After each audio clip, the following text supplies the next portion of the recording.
What's happening in California really is the result of two colliding factors. Number one, the desire for a highly progressive tax code. We have the highest income tax rate in America, and we have the highest corporate tax in the West. And what that has led to is some 2,000 productive tax-paying citizens are leaving California every week to go to places, other parts in America, that don't have an income tax at all. For example, Tiger Woods, the golfer, used to live in my district in Tustin. He now lives in Florida, which is a state that has no income tax.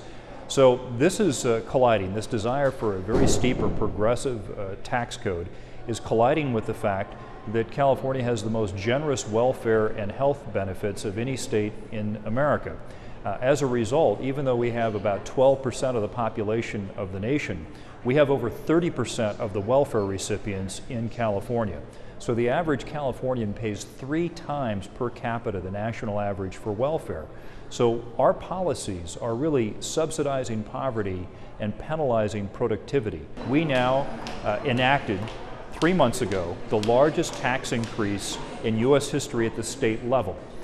This tax increase brought us from being the 6th or 7th highest tax state in America to number 2 or 3 in America.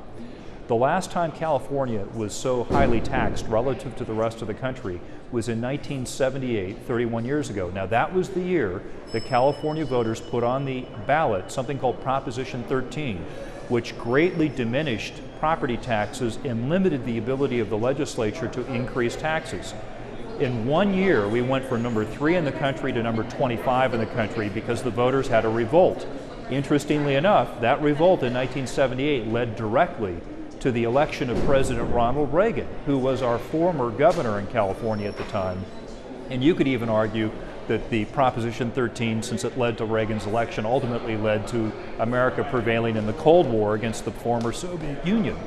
We now have a similar situation where California now has the 2nd or 3rd highest tax rate in the entire country, and as a result you're seeing growing voter unrest that I think will lead to another direct proposition that seeks to limit taxes and spending in the Golden State.